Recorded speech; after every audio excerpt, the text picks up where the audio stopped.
ArtsyFartzy Club. My name is Mrs. Johnson, and I'm so happy that you are here with me today. It is going to be a good project. I have already done this project in my studio with students, and I think it's a fun one. It's a kind of a different take on what you might have seen other people do. And today's inspiration is Jim Dine. So Jim Dine is a pop art, but he would call himself a neo-dadaist. And anyway, that's up for you to debate. It's hard to say which group he would be in per se. But that being said, before I get going, I did want to remind you guys of something. Ignore that junk. Somebody bumped my thing. It might have been me. Okay. I wanted to remind you that I have a pay teachers, and I only have a few things on there. But one of the things I do have on there are these shout outs for art teachers to have for their students. So if you are a teacher, these are super awesome to have. If you are a parent or a student, these are super awesome to get as a gift for your teacher. So I've done this for my own kids' teachers. I get a USB, a cheap USB, download the file, and then gift them that, and they can have them printed out. I actually gave them the file and printed them out on cardstock. I went to Staples and had them printed out, and I took the time to cut them out by hand, and of course, included the clips in there. And what they are is shout outs for students. So this one says, "Did you hear? My art teacher is proud of me." And then you take this clip and you clip it onto the shout out, and then you can stand it on their desk like that. And it's so cute that, they get a little shout out for the day that they learned something, and they can take this home, put it on their desk at home, or, and share it with their family. Did you hear? I take care of my supplies. If you see somebody, that's especially cleaning up, love that. There's all sorts of them. I have them for knowing their primary colors and their secondary colors. And, did you hear? I have great craftsmanship. And just bloop, plop that on their desk, and they get to be as proud as can be. Okay. So that being said, I will put the Teachers Pay Teachers link down below. Also, if you are interested, I am going to be posting up the take-home paper for this project and a lesson plan. And I better let Percy in, or he will complain during the whole show. So hello, how are you? All right. Percy's bringing orange cat attitude here. He wants in, and I have a beanbag I used to use for my newborn photography, and he has now claimed that as his special sleeping spot. And so he will go on there and curl up into a happy little ball, and that is where he'll live for the next hour. Okay. So that being said, let's get into it. Lesson plan. So lesson plan and this groovy. Let's do the clickety click click. Boop. Okay. This groovy handout that I like to give to my students' parents. It explains about the artist, our lesson goal, the vocabulary that we're doing today, and questions that they can talk about with the family. Don't steal my stuff. It's like a couple bucks. Can you share a couple bucks with me? It's less than a coffee. And one, it makes me keep doing what I'm doing, and makes me feel good that I'm helping you out and you're helping me out. Everybody is inspiring everybody. And it's one less thing that you have to do. You don't have to reinvent the wheel or try to copy over my materials or whatever. I just appreciate that. Thank you so much. That being said, could you also, my friends,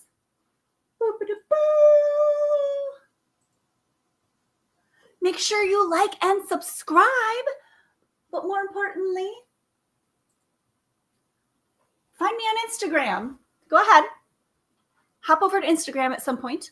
Make sure you follow me there as well, because every little bit helps, and it helps my reach. And I don't know what you reach out to 20% of your followers.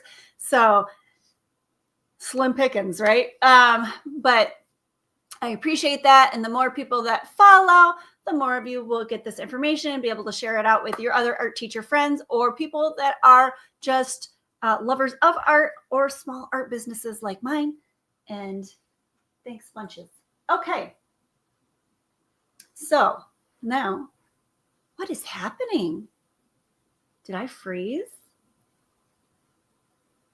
Oh, that can't be good. Hello. Oh my. Okay, so you can see me hands-wise. What is happening with my camera?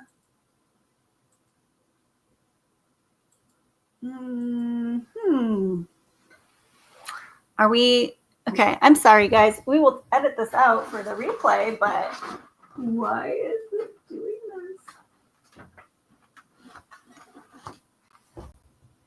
And now my light's not on. Extra camera? Where are you, extra camera? Sharesies. Let's try this again, guys. Sorry. And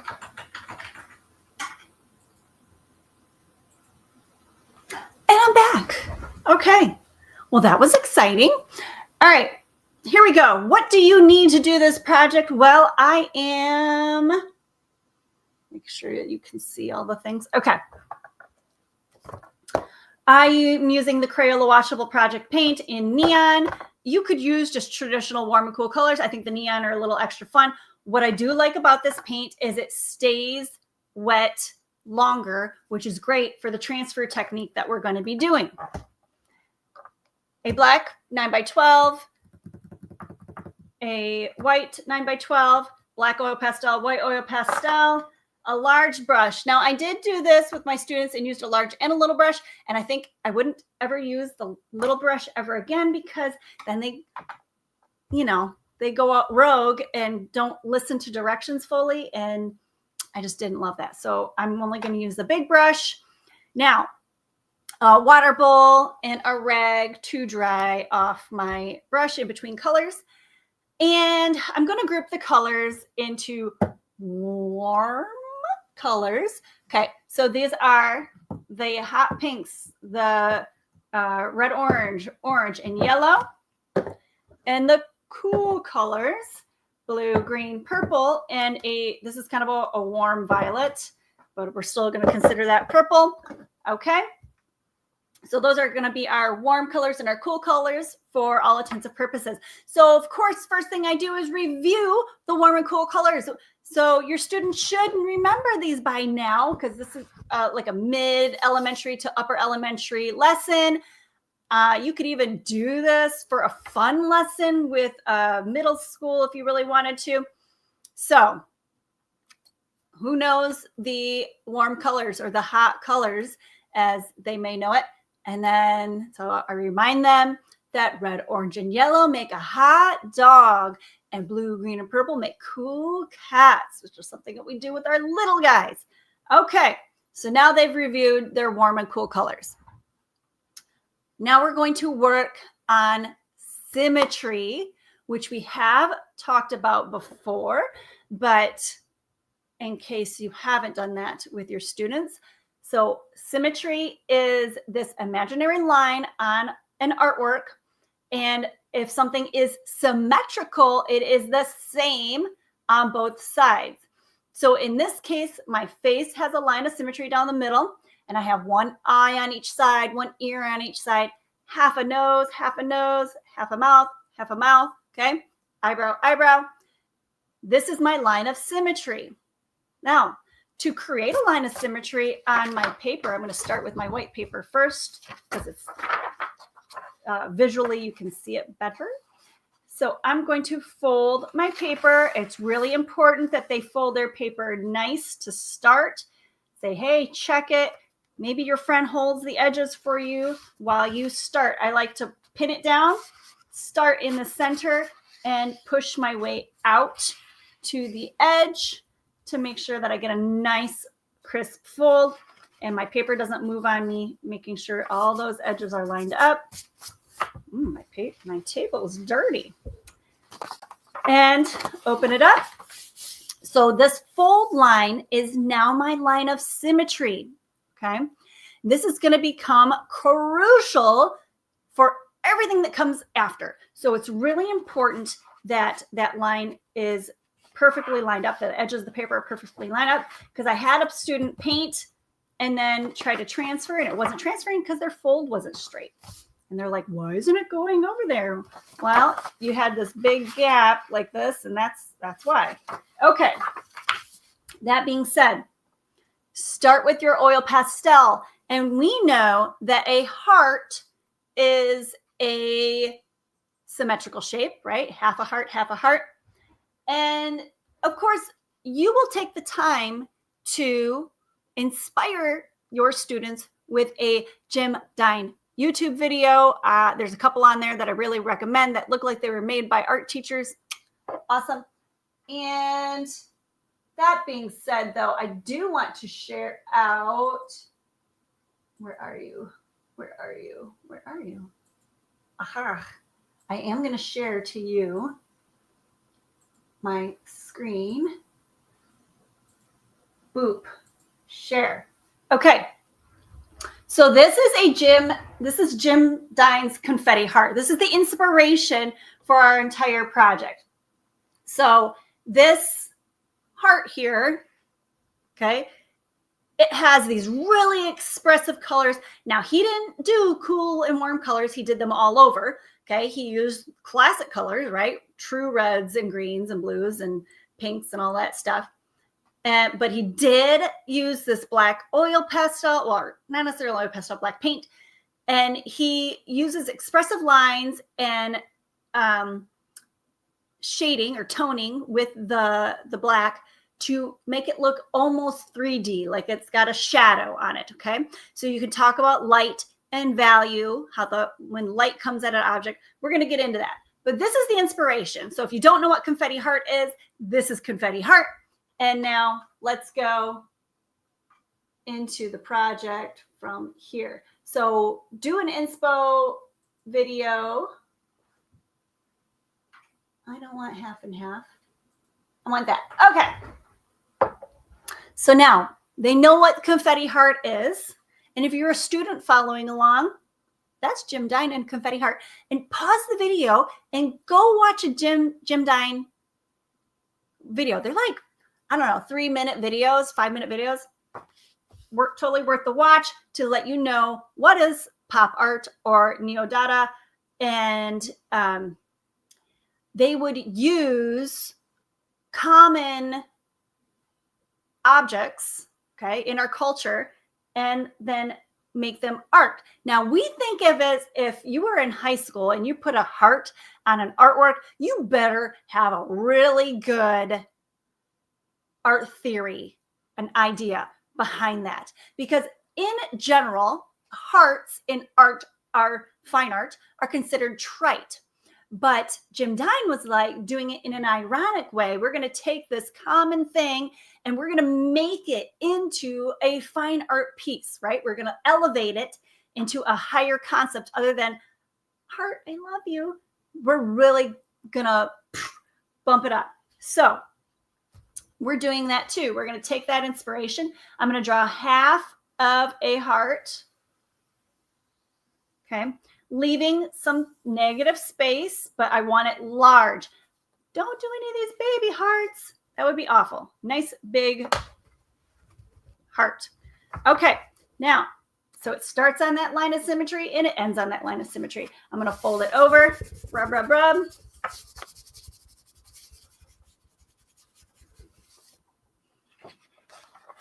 And then I see my transfer and I'm able to trace this. And don't worry if your tracing isn't exact, if your hand wiggles or bumps or whatever, because we're coming back in and we're going to bold this line and make it more expressive. So it's going to be okay. So I'm going to do it right out of my paint jar because I can, but if I was doing this with students, and when I do it with students, let me rephrase that. When I do it with students, I give them paint on a paint plate.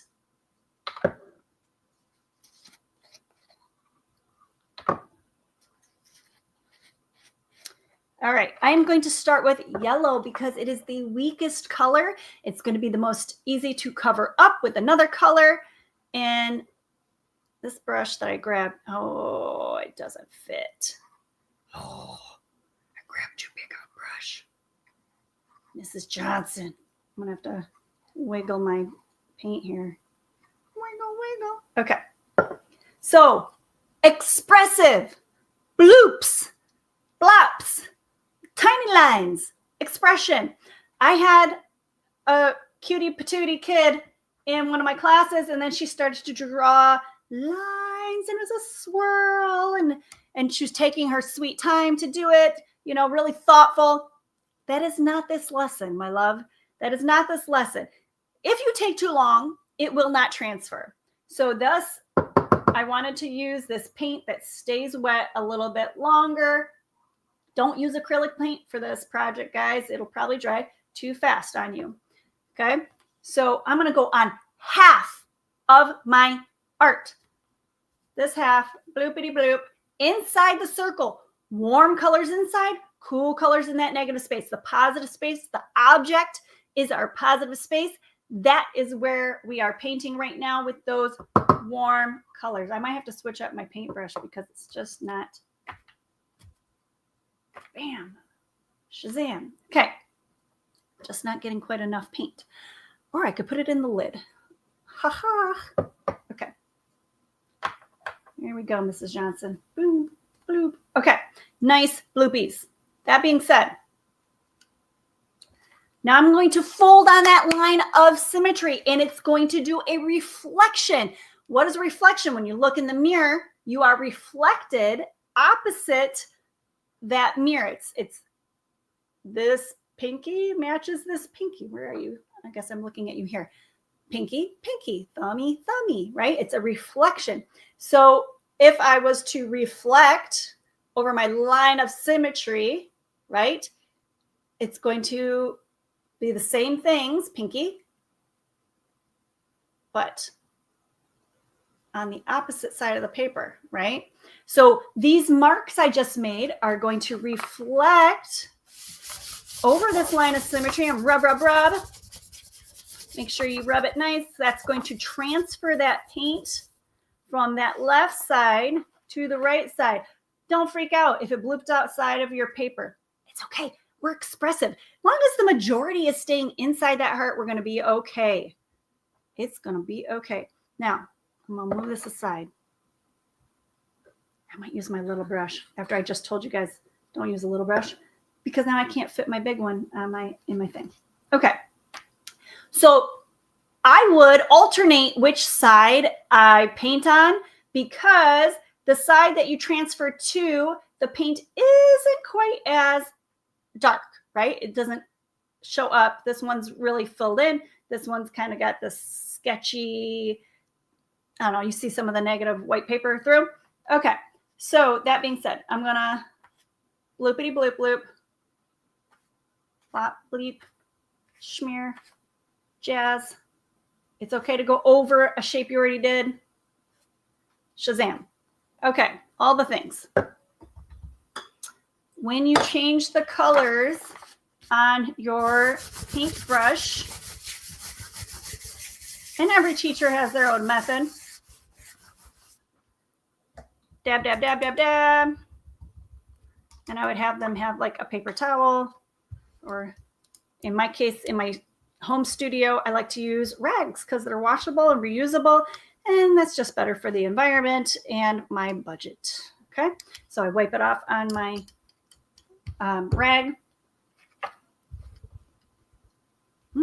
Getting paint on my hands. You guys know me. I'm messy. Okay. Shazam. Transferred. All right. Now, did that one. Let's move on to another color. All right. Let's see, where do we have some white space that I feel is being neglected? Did you know, I love telling my students this, did you know that your paper has feelings? And so it will be jealous of the other parts of the paper if it doesn't get arted on. It's going to feel a little naked. It's going to feel underdressed and not appreciated if it doesn't have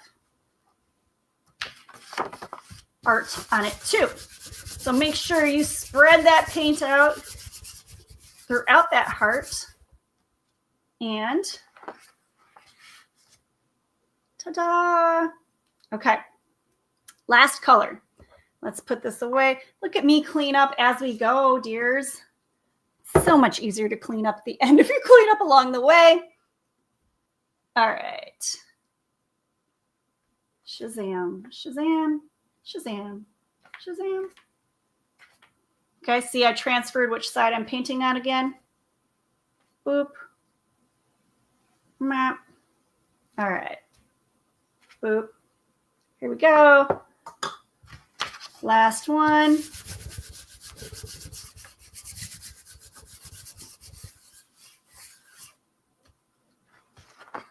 Ta-da! Confettied. We confettied our heart. How expressive, how bright, how symmetrical. Love it. All right. Now we are going to contrast these warmer neon colors with the cool neon colors. And you can contrast things in different ways. Cool versus warm, light versus dark, or even the complementary colors, which in general are the warm and cool colors, right? So this is going to become important when we talk about juxtaposition later, because we are working on a white paper, and then we're going to work on our black paper, and nothing contrasts more than white and black, right? There's the darkest of darks and the lightest of lights. So I'm going to start with my lightest of the cool colors, which is this blue, and it's going to go into that negative space, the space around the heart. Okay, if I just stopped there, sure, that's fine. It's very focal pointed, but not visually interesting, right, to the viewer. It's important that we complete an artwork by going into the negative space. And in this case, we're going to be playing around with the positive and negative. We want that negative space, guys, can be just as important as the object inside your art. And there's many artists that have shown that throughout their art. One of my favorite is Georgia O'Keeffe, especially her bone paintings, because we think of her as a very positive space artist, right? Doing the flowers and zooming in on these large objects. But when she does her bone paintings in the desert, and the object is the bone, and then you can see through the open space in the bone to the plateaus and mountains in the background, and the negative space, the sky, the landscape.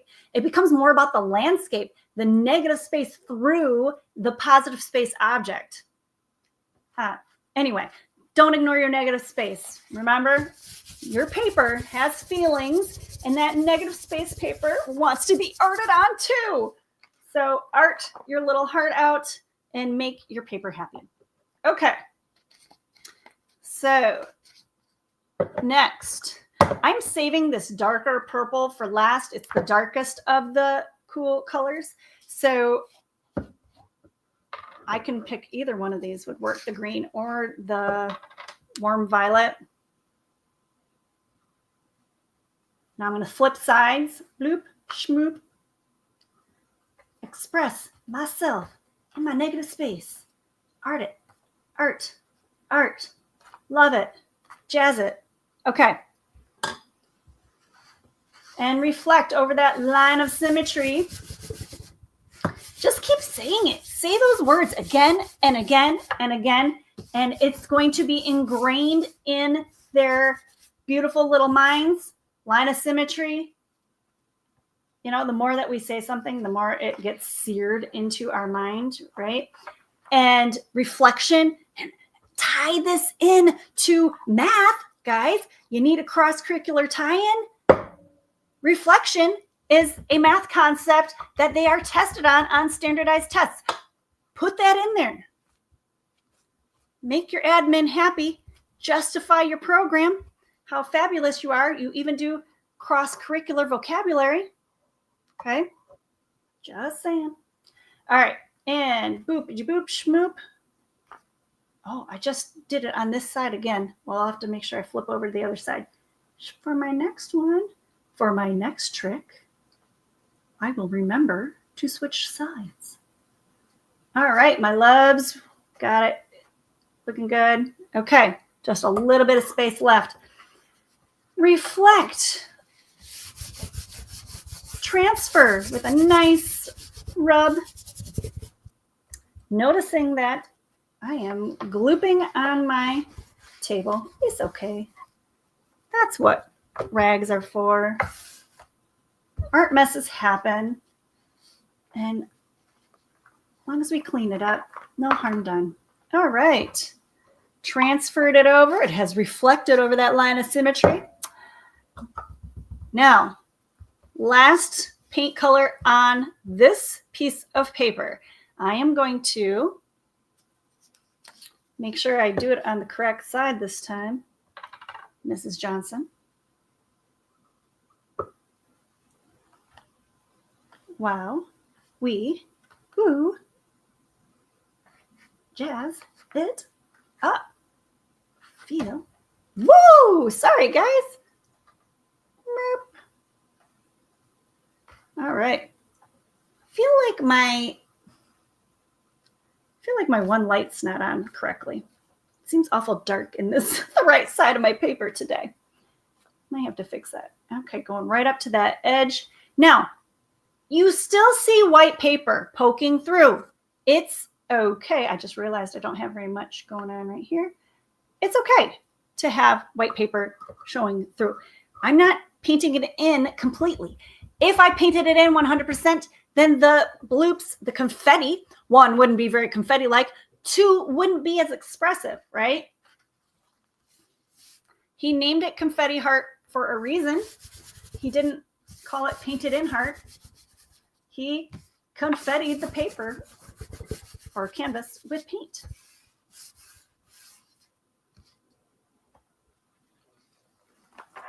Jazzy, ta-da! Love it. There, feel good about it. All right, so then we're gonna set this aside to dry. Now, really depending on your time, this is a 1 to 2 class lesson, maybe a 3 class lesson, depending on how short your class periods are. I did this in my studio in a 60-minute class. Okay, so you're gonna start, but I could see people doing this in 2 classes. If you do all the painting on day 1. Okay, we're going to vertically fold. So our paper is tall vertically. Tall as a tower, as some people like to say. I never used that one, but no, I do for some reason, because that's what our local art teacher does. And the kids get confused if I don't tell them that sometimes. Okay. So another line of symmetry. We're going to do the process again, only everything's in reverse. So we're contrasting it.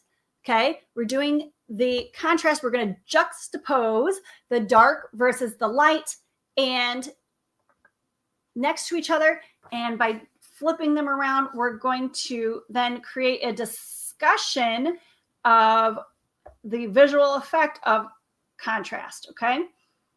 So half a heart again, transfer, rub, rub, rub. Now the neon colors aren't as exciting on the black paper, I have to say. Maybe on a different paper it would be. I didn't like how that transferred. I can see it, but I don't know, students might have a hard time. Little ones especially. Okay.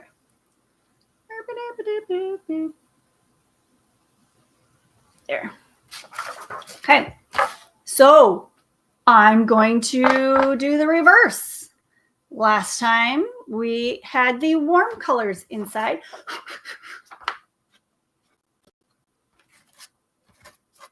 This time we're going to start with the cool colors, but I am going to start with that light blue to start again because it's the easiest to cover up. Schmoop, bloop, doopy doop. Oh, I don't think I dried off my brush very well, did I? Okay, being expressive. Here we go. Lots of confetti.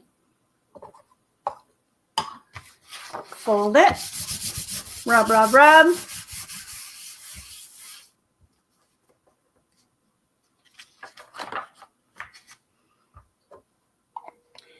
I mean, if you don't want to see the whole thing, you can like 2 times me. It's okay. But for those of you that like to hang out with me and do art, thanks for hanging out, dears. All right. Let's go green. Why not? All right. Express. Draw, draw, draw, draw, draw. I don't think I dried that off very well. Boop, schmoop, doop, doop, doop. Herb. All right.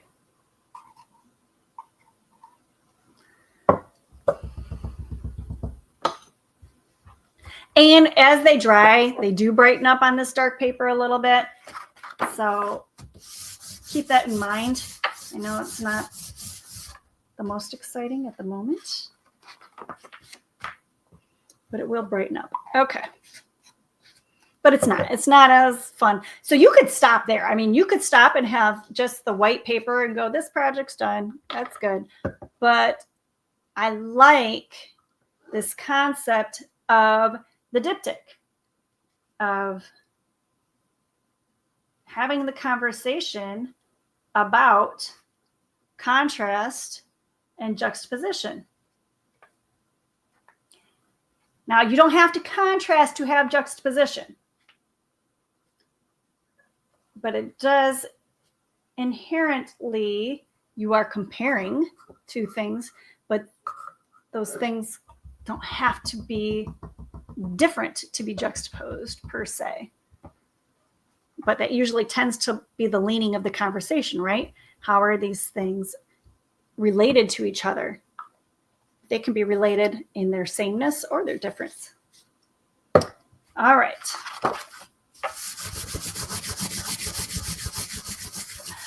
How about that for an ELA? Do a writing extension and comparing and contrasting the two pieces of art next to each other.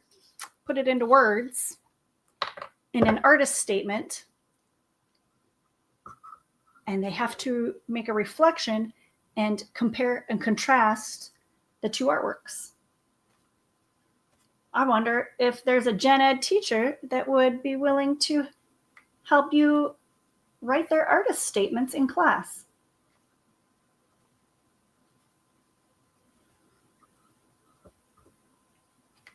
Isn't art amazing how it can be so adapt to being cross-curricular? Just saying, my dears, keep that in mind. More benefits to your art program that administration needs to know and parents need to know. All right, confettied. Our art is confettied with the cool colors. Now, do you recall, what am I doing in the outside? I'm going to hit up those warm colors. So the warm colors is that neon yellow. Ma'am, swam, wow, jow. Onomatopoeias. I like to art with onomatopoeia. What's an onomatopoeia, Mrs. Johnson? Well, guys, that is those words that sound like or look like the sound it makes. Does that make sense? Is that the right way to describe it? So like action sounds. Like Batman. Batman used to use a lot of onomatopoeia. Comic books use a ton of onomatopoeia. Okay. Do I just like saying onomatopoeia? Yes. Am I filling in the the silence? Got to talk about something. Might as well talk about onomatopoeia. Okay. Transfer it over that line of symmetry. It kind of looks like a little bit of like a Rorschach ink blot test, right? Think of all these weird things that you can talk about while you're making art with your kids. Okay. And we're blooping.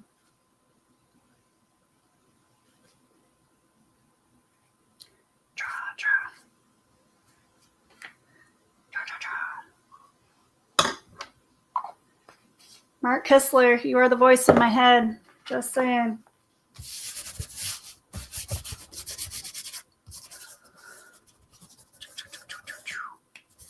Awesome. Wipey wipe. Okay. Now, not last but not least, got 2 more colors and then we're done. And then we got to go back to our original art and see how dry it is. If it's not dry, we can hit it with the hair dryer. Loop, schmoop, jazz, zing, pow, biff, boom, bash, crash.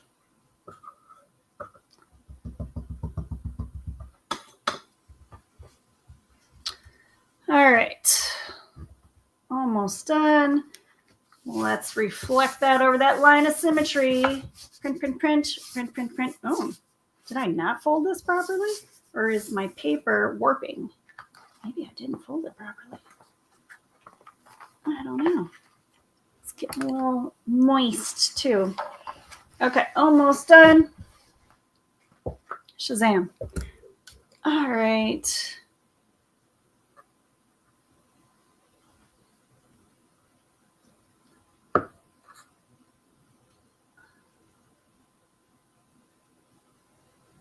Where am I going to put this? Maybe some there. Oops. Some there.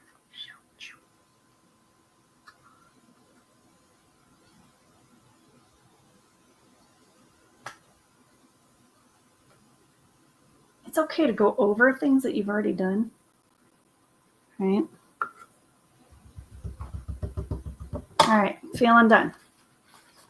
Transfer, transfer, transfer. Whatever you do, don't leave these sitting here like this for too long. Your 2 sides can glue together, and that would be a shame, especially if you're using faster drying paint. Thus again, I used this neon paint, washable. Washable paints tend to stay moist longer. So that for ease of cleaning, I suppose, or whatever, just inherently inside the property of the paint, it just stays wet longer. So makes for good paint transfers like this. All right, all of the paint is done. So that one's complete. Once again, some of the black shows through. That's okay, long as we have the general. The inside is the cool colors, outside are the warm colors, and they are reflected over the line of symmetry. Most of our space is filled. It's still in a confetti style. I didn't draw lines. I didn't draw shapes. Don't get caught up with that. You're going to take too long, and it's not going to fit inside the class period time that you have, guys. So tell your students, please don't draw lines. No, we are being expressive. We are doing confetti like Jim Dine. Okay, so I'm going to set this aside to dry now. And I'm going to check this out. And it does look a little bit wet. So let me dry this off. I apologize for the noise. You know what? I'm going to mute it so it's not loud.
Go.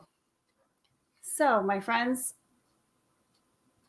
that would be it. You're done, dry, ready to go. Got my oil pastel back.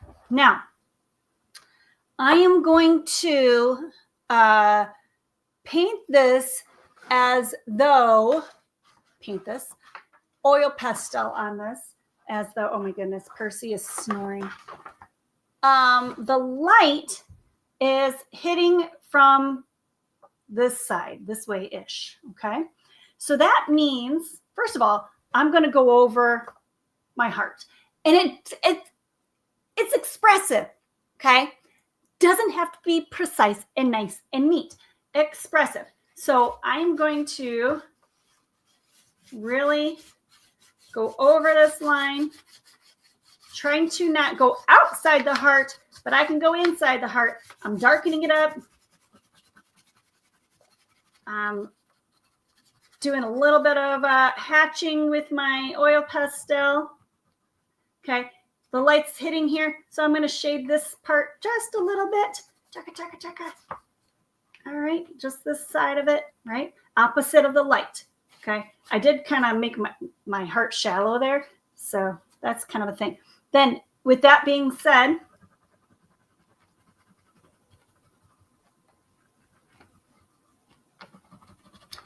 now, what Jim Dine liked was that the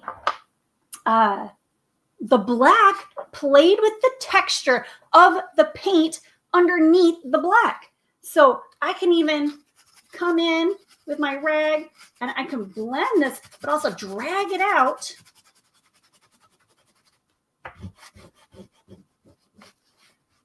And look at that. You're going to get some, can you see it? How far can I zoom down? Not very. Okay, well, let's not do that. Let's bring the paper to you. Boom. Okay, Elizabeth, here we go. There you go, Mrs. Johnson. Okay, can you see how the black is now playing with the textures of the paint, making these yummy, delicious lines and shapes and this cool shading? It's more than just blending. It's creating visual texture via the black on the actual texture of the paint. Okay, it's adding to the visual interest of our artwork. Awesome, right? Now, if that's the case, if light's here and this is the object and it's popping off of my page, I'm going to have, or he put, I should say, some shadow here. He goes outside of the heart. On that part, he did inside the heart. Now, stopping where my shadow here stops, he wanted this heart to look as if it was popping off the page slightly, but not in a realistic way. Like he wasn't worried about realism. He was expressing an idea, expressing a concept. Okay. Boop, boop, boop, boop. You know what I didn't do? I didn't grab my other examples of my work. I have some student examples here. Okay. So that's it. Then I would be done. Like, could you come in with the white and highlight? You could. I don't think he did, and I'm not going to do that. But that could be an extension. But so basically you're going to talk about value. So we're going from dark to a medium tone to a lighter tone. Okay. And by blending out, we're creating that lighter tone versus just the plain paper. All right. So you got a little bit of the paint showing through here, a lot more of the paint showing through there, and all these cool, yummy things happening with the texture of the paint. And that texture happened in the paint while you were doing the reflection, the transfer process. Yum. I love art. Fun stuff. That's the stuff I like. That's what I like. And the kids are, and then they're like, whoa, what are you talking about, Mrs. Johnson? I've never thought of it like that. Like, come on. There's so much more to this than just, I put a heart on a piece of paper. There's so much more to think about. And sharing that with your kids and being excited about it is what arting is all about. Okay, I need to dry this one. I'm going to do the same thing. So let's mute you so you don't hear it.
Shazam, guys.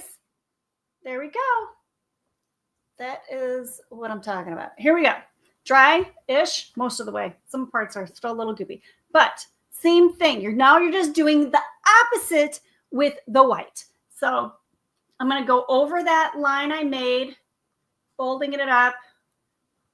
I'm going to have to bold it everywhere because it really isn't, once the paint has gotten on it and all that jazz, it really isn't showing up that well. So we're really going to make sure that we go around, really make that heart pop. Now, in the side, same thing. We're doing the same thing because I want it to mirror this in essence.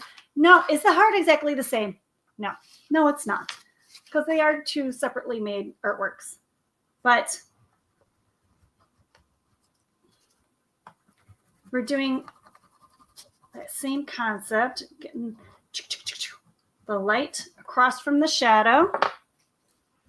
Find a cleanish spot on my rag to blend it. Blend, blend, blend, blend, blend.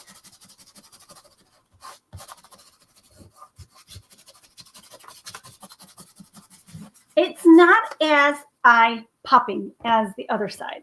And we can talk about why. You can talk about, pigment and working on the black. It's really hard to overcome black. That's why we don't give our kids black paint, all the time, because black is a very dominant, or you give it to them last. Black is just a really strong color. It's dominant, hard to take back once you put it on there. Okay. So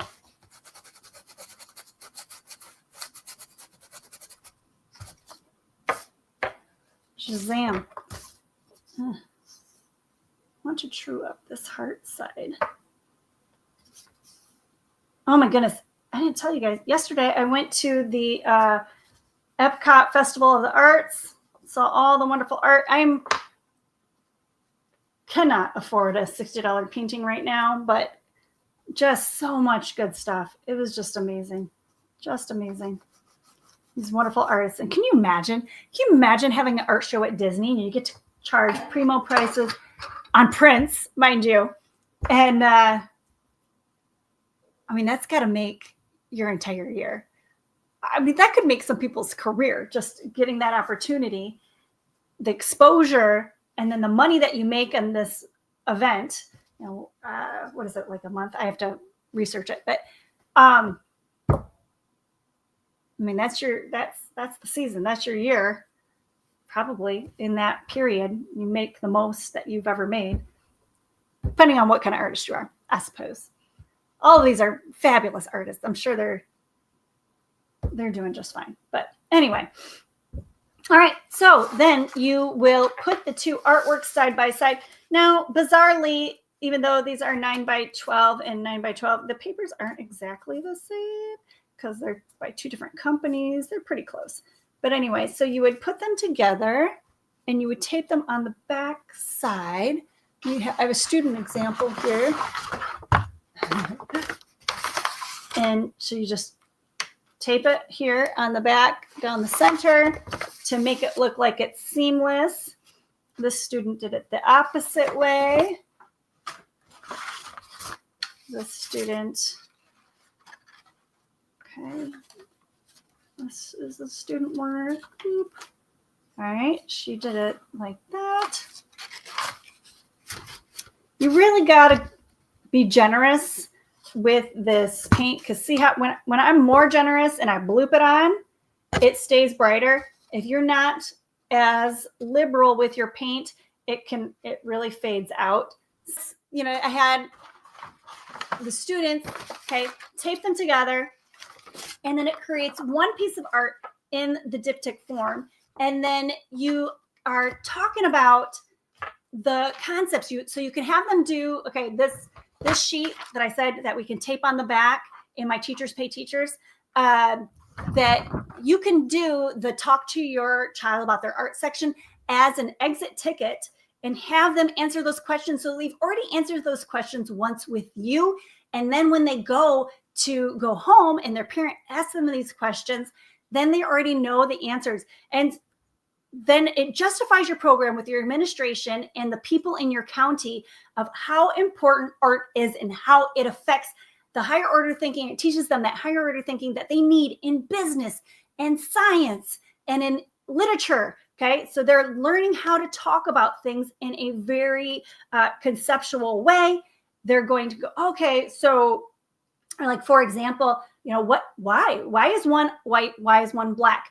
How does juxtaposing these two things together affect the way that we think of them? A lot of people tend to lean toward this side because they like it because it's really bright. Why do I like that? Why is that appealing to me? Would I think differently about this artwork if the cool colors were in the center and the warm colors were in the outside?